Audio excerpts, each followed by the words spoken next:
Hello friend, मैं हूं पूजा चौरसिया और आप सबका आपके अपने YouTube channel RC online education hub में स्वागत है। जैसा कि आपको ज्ञात है कि मैंने पिछली वीडियो में आपको राजस्थान के बौद्धिक स्वरूप की जो सेकंड पार्ट है मध्य अरावली प्रदेश, उसके बारे में अध्ययन करवाया था।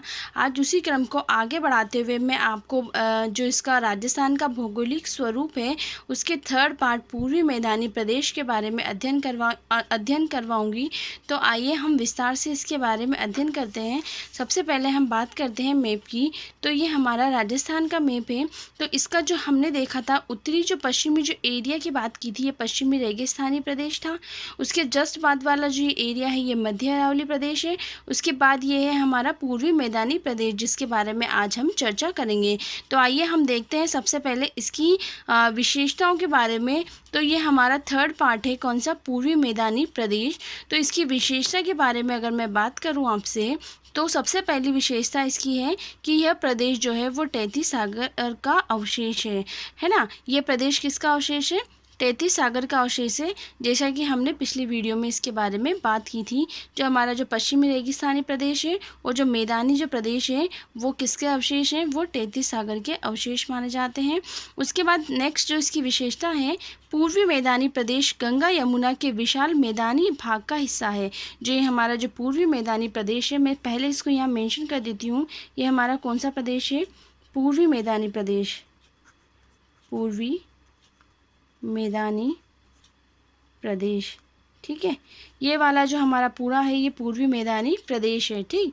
उसके बाद हम देखते हैं कि ये किसका ये जो मैदानी प्रदेश है वो गंगा यमुना का है ना, गंगा यमुना के विशाल मैदानी भाग का ही हिस्सा है, ठीक है।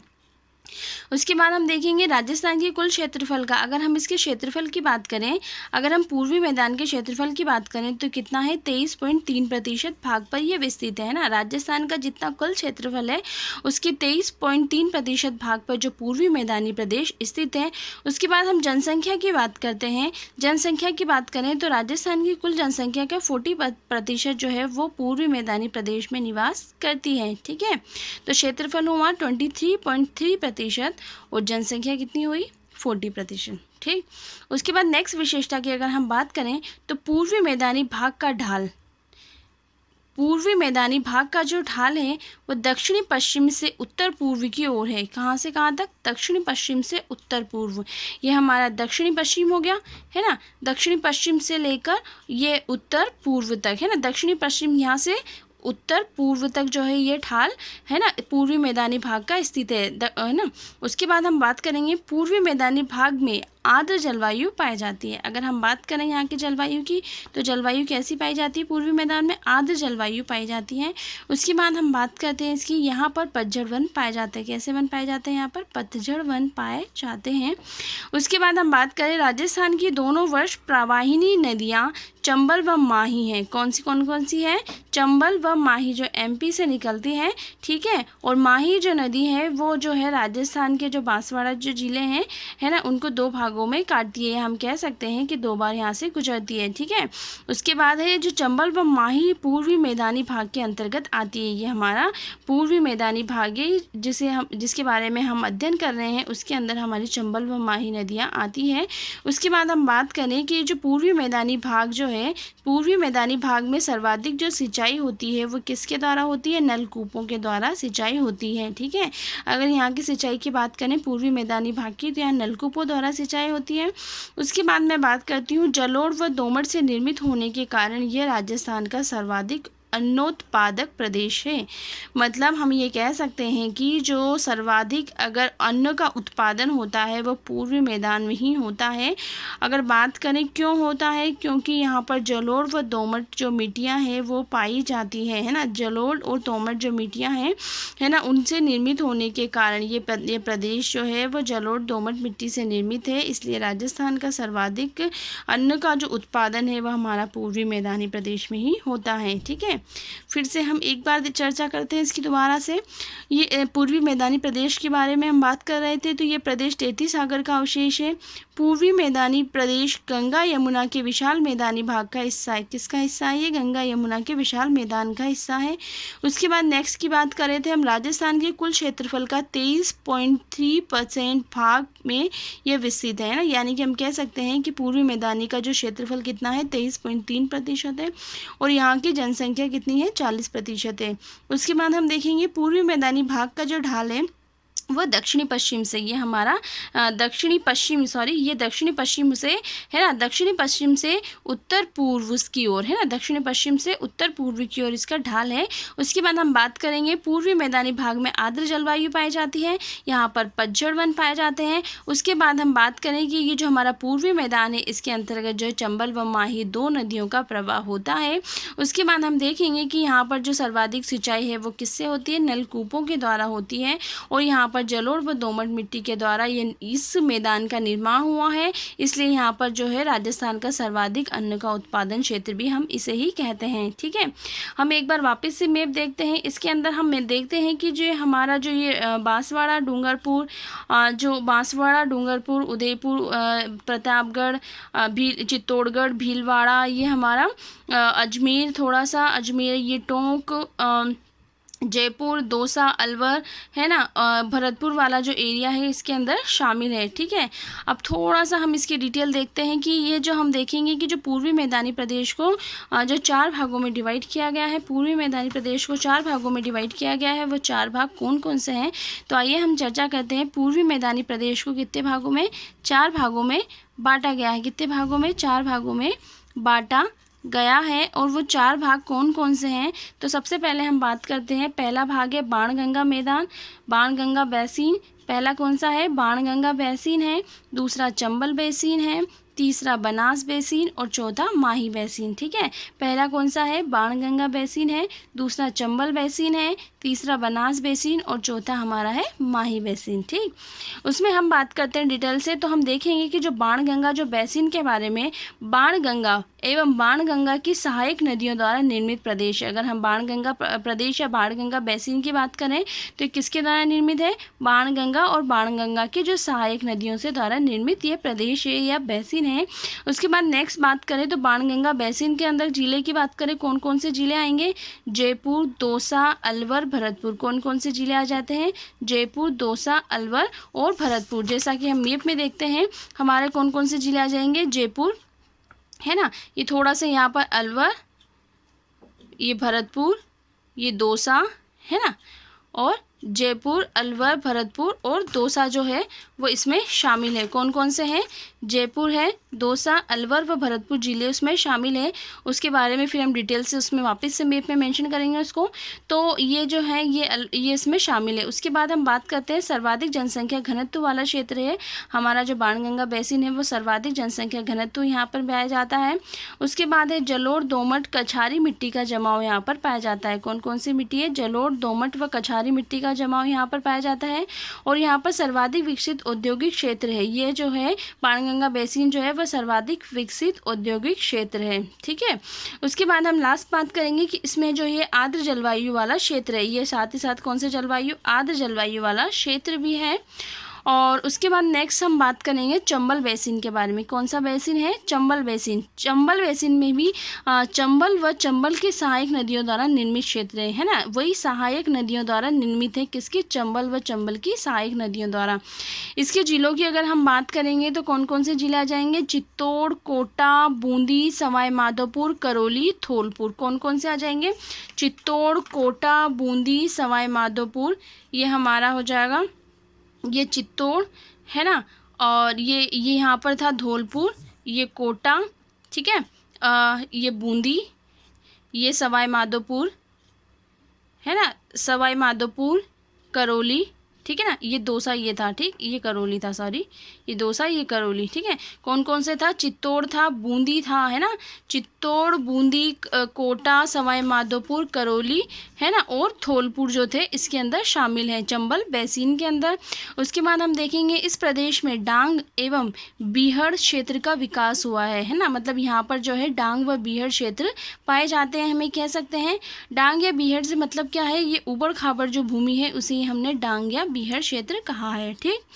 उसके बाद है यह पूर्वी मैदानी भाग राज्य का सर्वाधिक बीहड़ भूमि है, मतलब हम कह सकते हैं कि जो पूर्वी मैदानी भाग में अगर बात करें तो सर्वाधिक जो बीहड़ भूमि है वो इसी चंबल बेसिन में स्थित है। और सर्वाधिक बीहड़ क्षेत्र जो है अगर हम बात करें तो धौलपुर जिले में मिलेंगे आपको, सर्वाधिक बीहड़ क्षेत्र धौलपुर में।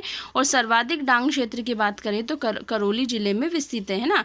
बीहड़ क्षेत्र की बात करें तो धौलपुर जिले में है और सर्वाधिक डांग क्षेत्र की बात करें तो करौली में विस्तृत है, ठीक। उसके बाद नेक्स्ट हम बात करेंगे बनास बेसिन की। कौन सा बेसिन आ गया? बनास बेसिन। तो बनास एवं बनास की सहायक नदियों द्वारा निर्मित है। बनास बेसिन जो है बनास एवं बनास की सहायक नदियों द्वारा निर्मित बेसिन है। अगर हम इसके जिले की बात करें तो जिले कौन कौन से हो गए? राजसमंद, चित्तौड़, भीलवाड़ा, अजमेर, टोंक, सवाई माधोपुर। कौन कौन से? राजसमंद, चित्तौड़, भीलवाड़ा, अजमेर, टोंक, सवाई माधोपुर, है ना। तो ये हो गया राजसमंद है ना, ये चित्तौड़, ये चित्तौड़ हो गया, ये टोंक हो गया, है ना, भीलवाड़ा हो गया, राजसमंद, चित्तौड़, भीलवाड़ा, टोंक, सवाई माधोपुर, ठीक है। तो ये जो जिले हैं ये किसके अंदर आते हैं? ये बनास बेसिन के अंदर आते हैं। मैं उसके अलग से शो करके भी आपको दिखाऊंगी, ठीक है। तो ये टोंक, सवाई माधोपुर आ गए। उसके बाद हम बात करेंगे बीसलपुर बांध व ईसरदा बांध का निर्माण जो है वो बनास बेसिन पर ही हुआ है, ठीक है ना। बनास बेसिन की बात करें तो यहाँ पर बीसलपुर बांध व ईसरदा बांध बना हुआ है। उसके बाद हम बात करेंगे मेवाड़ का मैदान की, है ना। मेवाड़ के मैदान की अगर हम बात करें तो मेवाड़ का मैदान भी इसी में शामिल है। मेवाड़ के मैदान में राजसमंद जिला, चित्तौड़, भीलवाड़ा जिले, है ना, जो बनास नदी का मैदान है वो इसमें शामिल है मेवाड़ के मैदान में। उसके बाद हम बात करेंगे मालपुरा, है ना। मालपुरा जो करौली का मैदान है ना, मालपुरा या करौली के जो मैदान की अगर हम बात करें तो इसमें कौन कौन से जिले शामिल हैं? अजमेर है, टोंक, सवाई माधोपुर का मैदान क्षेत्र, अजमेर, है ना, अजमेर, टोंक, सवाई माधोपुर का मैदानी क्षेत्र जो है इसके अंदर शामिल है, ठीक। उसके बाद मैं बात करती हूँ माही बेसिन की। कौन सा बेसिन? माही बेसिन। माही बेसिन की मैं बात करूँ वही माही व माही की सहायक नदियों द्वारा निर्मित मैदान है ना। माही व माही नदी के द्वारा, माही या माही की सहायक नदी द्वारा निर्मित ये मैदान है माही बेसिन। उसके बाद अब इसके जिले की बात करें तो बांसवाड़ा, प्रतापगढ़, डूंगरपुर व दक्षिणी उदयपुर है। कौन कौन सा है? बांसवाड़ा, प्रतापगढ़, डूंगरपुर व उदयपुर, है ना। बांसवाड़ा, ये हमारा बांसवाड़ा है ना, ये डूंगरपुर, ये प्रतापगढ़ और ये उदयपुर, है ना। दक्षिणी उदयपुर जो है ये वाला कौन सा क्षेत्र आ गया हमारा? ये माही बेसिन वाला क्षेत्र आता है, ठीक है। तो इसके अगर जिले की बात होगी उसके बाद इसमें बात करें तो यहाँ पर सर्वाधिक आदिवासी जनजाति का निवास है ना। यहाँ पर कौन सी जनजाति निवास करती है? आदिवासी जनजाति निवास करती हैं। और यहाँ पर कौन से वन पाए जाते हैं? शुष्क सागवान वनों का विस्तार है। कहाँ पर? माही बेसिन में शुष्क सागवान वनों का विस्तार है। उसके बाद हम बात करें तो यहाँ पर लाल व लोमी मिट्टी का जमाव है। लाल व लोमी मिट्टी के जमाव की बात करें तो कहाँ पर दिखाई देता है? माही बेसिन में हमें दिखाई देगा, ठीक। उसके बाद इसी में हम बात करेंगे यहाँ पर 56 का मैदान है। 56 का मैदान का मतलब 56 नदी नालों का समूह है ना। कहाँ पर बात करते हैं? प्रतापगढ़ व बांसवाड़ा के बीच में। प्रतापगढ़ व बांसवाड़ा के बीच में जो है 56 नदी नालों का समूह कोई 56 का मैदान कहा गया है। उसके बाद काठल की बात करें तो काठल की बात करते हैं तो बांसवाड़ा व प्रतापगढ़ के मध्य। काठल की अगर बात करेंगे तो किस किस के मध्य है? बांसवाड़ा व प्रतापगढ़ के मध्य का जो मैदान है वो काठल का मैदान कहलाता है, ठीक है। उसके बाद हम बात करेंगे बांगड़ की। तो बांगड़ में बात करते हैं डूंगरपुर व बांसवाड़ा के मध्य का मैदान। बांगड़ में भी क्या आ जाता है? डूंगरपुर व बांसवाड़ा के मध्य का जो मैदान है वो बांगड़ का मैदान कहलाता है। तो ये हमने बात की थी पूर्वी मैदानी प्रदेश की। तो एक बार फिर से हम फटाफट से इसको देख लेते हैं। हमने इसके बारे में क्या बात की थी? पूर्वी मैदानी प्रदेश की बात की थी। सबसे पहले हमने इसकी विशेषता की बात की थी। पूर्वी मैदानी प्रदेश जो है तैतीस सागर का अवशेष था। और ये जो पूर्वी मैदानी प्रदेश है ये गंगा यमुना के विशाल मैदान का भाग या हिस्सा है, हम कह सकते हैं, ठीक है। इसके क्षेत्रफल की बात करें तो 23.3% जो भाग पर ये फैला हुआ है। इसकी जो जनसंख्या है 40% इसकी जनसंख्या है। और ये इसका जो ढाल है, हम अगर ढाल की बात करें तो दक्षिण पश्चिम से उत्तर पूर्वी की ओर इसका ढाल स्थित है, ठीक है। उसके बाद हम देखेंगे पूर्वी मैदानी भाग, यहाँ के जो आर्द्र जलवायु पाई जाती है, यहाँ का जो वन है वो पतझड़ वन पाए जाते हैं। इस प्रदेश में या इसमें जो पूर्वी मैदानी प्रदेश में चंबल व माही नदी का प्रवाह होता है। उसके बाद यहाँ पर इस मैदान में सर्वाधिक जो है वो नलकूपों द्वारा सिंचाई की जाती है। उसके बाद यहाँ पर जलोढ़ व दोमट मिट्टी पाए जाने के कारण सर्वाधिक जो है वो अन्न का उत्पादन इसी क्षेत्र में होता है ना। और हमने जो इसके जो 4 भागों की बात की थी, वह पहले जो भाग था उसकी अगर हम बात करें तो पहला भाग हमारा तो कौन सा था, बाणगंगा बेसिन की बात की थी। ये हमने बाणगंगा बेसिन की बात कर ली थी। जयपुर, इसमें जयपुर दौसा है ना, जयपुर दौसा अलवर व भरतपुर इसके अंदर शामिल था। उसके बाद सेकंड हमने बात की थी बाणगंगा के बाद था, है ना। सेकंड बाणगंगा के बाद कौन सा था, चंबल, है ना। चंबल में कौन कौन से आगे थे हमारे, चंबल में सवाई माधोपुर, करौली, धौलपुर, है ना, ये टोंक आ जाएगा, है ना। टोंक और चित्तौड़, बूंदी और कोटा जो है हमारा चंबल में आ गया। उसके बाद हमने नेक्स्ट बात की थी माही, उसकी चंबल के बाद हमने बात की थी किसकी, हमने बात की थी बनास की। बनास में क्या था, राजसमंद, चित्तौड़, भीलवाड़ा, अजमेर, टोंक, है ना। कौन कौन से थे, राजसमंद था, चित्तौड़ था, भीलवाड़ा था, अजमेर था, है ना। ये हमारा अजमेर था, है ना, और टोंक था। ठीक है, किसके अंदर शामिल थे ये ज़िले जो हमारे आते हैं ये बनास बेसिन के अंदर। और माही बेसिन की हमने बात की थी, हमारा बांसवाड़ा है, डूंगरपुर है, ये डी है ना, डूंगरपुर है, ये प्रतापगढ़ और ये उदयपुर है। ठीक है, तो ये वाला जो प्रदेश हो गया ये हमारा कौन सा हो गया, माही बेसिन वाला भाग हो गया। और इससे पिछली वाली वीडियो में जो मैंने आपको ये मध्य अरावली पढ़ाया था, ठीक है, तो मध्य अरावली में जो ये हमारा जो उत्तरी जो भाग था ये उत्तरी पूर्वी अरावली का भाग था, उत्तरी पूर्वी अरावली का जो भाग था हमारा ये वाला। उसके बाद हमने बात की थी नेक्स्ट, ये जो नीचे वाला जो पोर्शन था, ये जो नीचे वाला जो भाग था ये हमारा मध्य अरावली था, है ना, ये मध्य अरावली था। ये कौन सा था, उत्तर पूर्वी अरावली। और ये वाला जो हमारा जो पोर्शन था ये मेवाड़ पहाड़ियाँ थी, कौन सी थी, मेवाड़ पहाड़ियाँ, है ना, जिसके बारे में पहले वीडियो में जो है थोड़ी सी मिस्टेक हो गई थी, वहाँ पर मैंने आपको पठार लिखा दिया था, लेकिन अब यहाँ पर मैं करेक्शन कर रही हूँ, ये हमारी हो गई मेवाड़ की पहाड़ियाँ। ठीक है, और ये जो हमारा जो है ये माउंट आबू वाला क्षेत्र था। ठीक है, तो ये हमारे पूर्वी मैदानी प्रदेश के बारे में पूरी चर्चा हो गई है। तो अगर आपको ये हमारे राजस्थान के भौगोलिक स्वरूप में जो पूर्वी मैदान प्रदेश जो मैंने आपको पढ़ाया है, अगर आपको ये समझ में आया हो तो प्लीज़ मेरी इस वीडियो को लाइक, शेयर और मेरे इस चैनल को सब्सक्राइब कीजिए, ताकि आने वाली जो वीडियो का नोटिफिकेशन आपको मिल सके। और ज़्यादा से ज़्यादा कमेंट भी कीजिए, ताकि जो मेरा जो ये तरीका है पढ़ाने का वो आपको कैसा लग रहा है मुझे उसकी जानकारी हो। So please, thanks for watching this video.